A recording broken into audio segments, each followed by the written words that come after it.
Rekan-rekan media sekalian, baru saja kita melaksanakan rapat koordinasi yang dihadiri oleh Menkom Info, Kepala BSSN, kemudian dihadiri oleh Barreskrim Polri,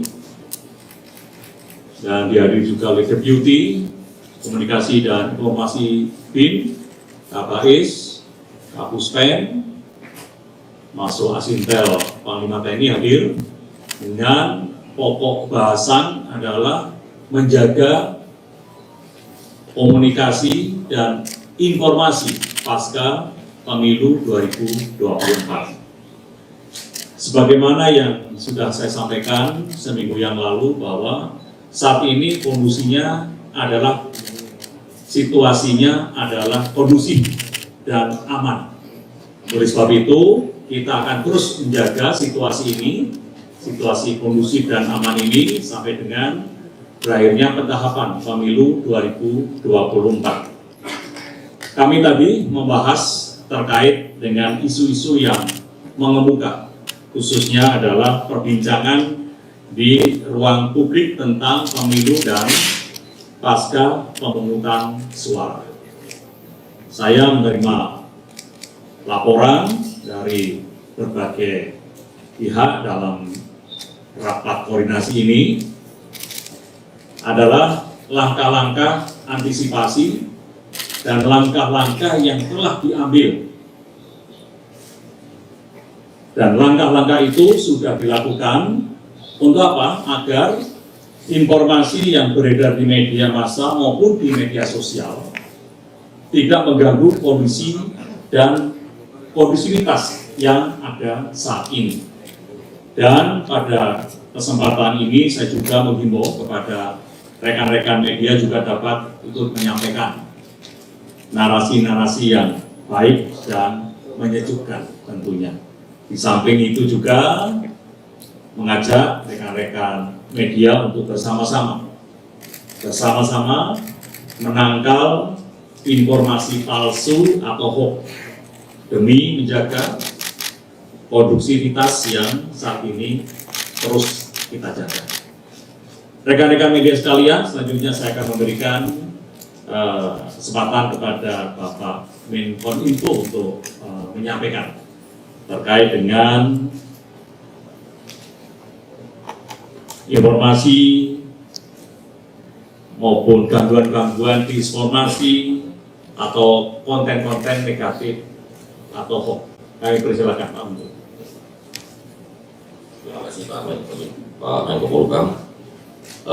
Rekan-rekan media sekalian, bahwa rapat hari ini menunjukkan sudah membahas antisipasi dan langkah-langkah di ranah komunikasi khususnya di ruang digital kita, dan memang menurut data-data suasana lebih baik dibanding pemilu 2019, sangat lebih baik.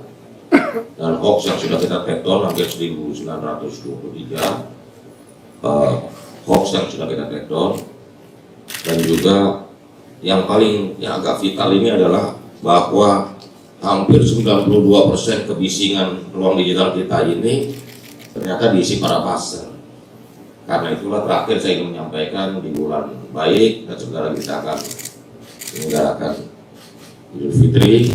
Makanya temanya adalah kita juga bersama kementerian dan lembaga lainnya yang terkait untuk juga mari kita sama-sama suarakan mudik ceria penuh makna. Terima kasih.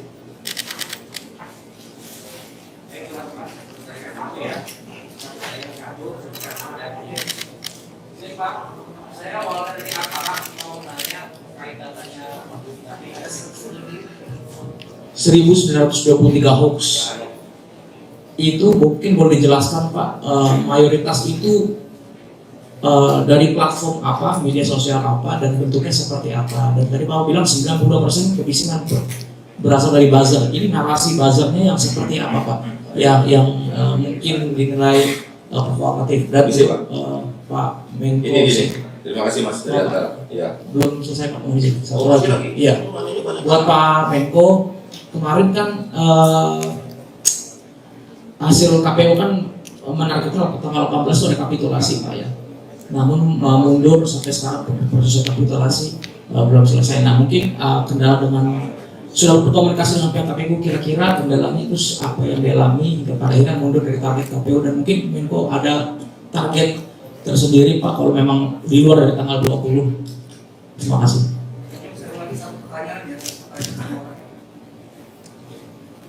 Nanya juga udah mewakili banyak orang.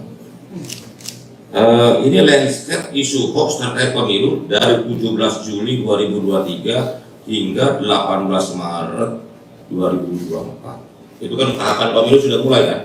17 Juli. Itu ada 274 isu hoax. Sementara jumlah sebaran hoax itu mencapai jumlahnya adalah 3.235 hoax. Di mana 1.970 hoax kita take down. Nah pertanyaannya sisanya kemana? Itu kita stempelin hoax. Itu hoax yang nggak perlu di take down, cukup di stempel aja. Karena isunya apa, judulnya isunya nggak masuk akal. Pak Hadi mau nyapres, enggak, ini hoax dong. Mana di stempelin hoax aja, nggak usah di take down, gitu kan? Seperti itu. Supaya paham, ini ada selisih. Ada isu hoax 3.235, sementara kenapa yang kita take down cuma 1.971, karena yang sisa itu 1.000 sekian itu nggak masuk akal, jadi nggak usah di take down lah, stempelin hoax saja, seperti itu. Saya pikir dia pertanyaannya. Nah soal apa ruang media kita banyak di platform ini, platformnya merata semuanya, termasuk dari mulai Google, Meta sampai TikTok. Rinciannya ada nanti saya kasih. Jadi saya di tim Komunikasi Indonesia sebaran isu, karena TikTok sendiri sudah lapor ke kami selama pemilu ini dia sudah men-take 10,8 juta konten. Bayangin, dia secara mandiri tanpa kita minta. Kebijakan komunitas mereka di platform sudah melakukan scrolling dan men-take sendiri tanpa kita minta. Seperti itu. Google juga hampir 2 juta lebih yang sudah di-take down secara mandiri, ya bukan kita. Dia men-take down, termasuk Meta juga, Instagram, Facebook. Saya pikir itu. Ya, terima kasih. Pertanyaan kedua masih sesuai rencana, sesuai dengan undang-undang.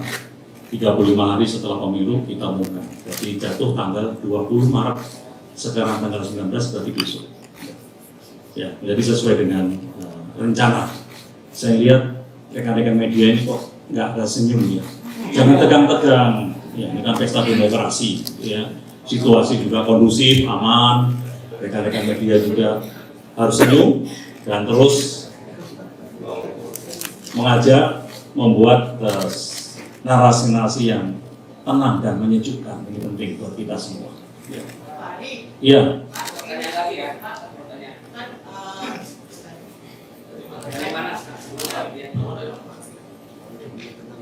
Bisa Pak, dari Pak ini. Pak, ini mengenai pemilu kan, kalau dari pantauan Pak Hadi dan jajaran dari Kanlalu sudah mengatakan pasca pemungutan suara dalam kondisi kondusif Indonesia.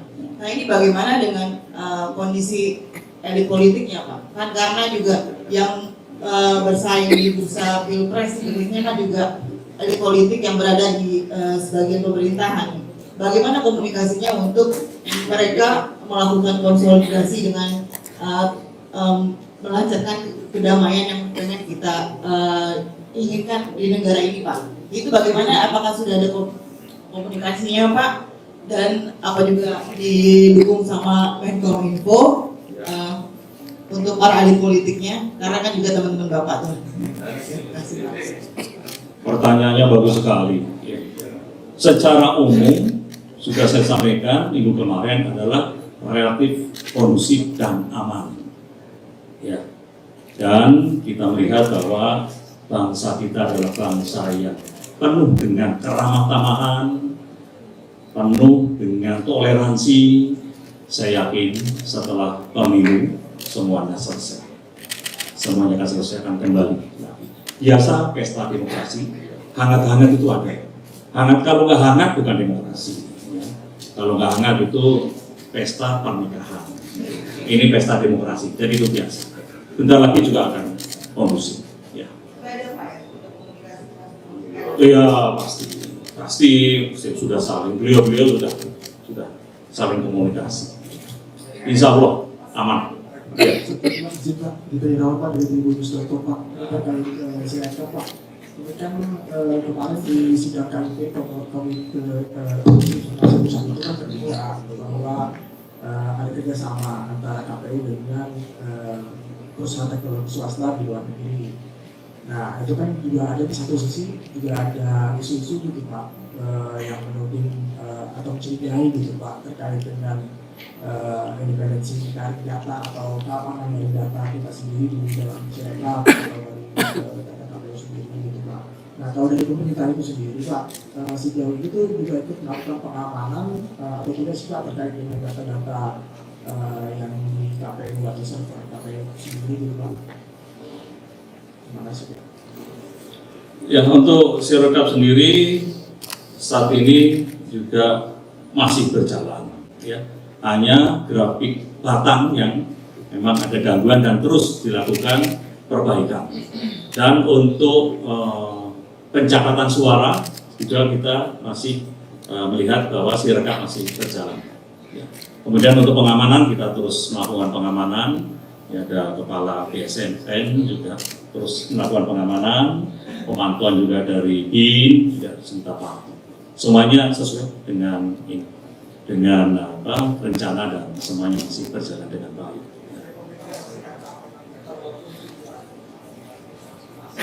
Ya tujuannya adalah aman.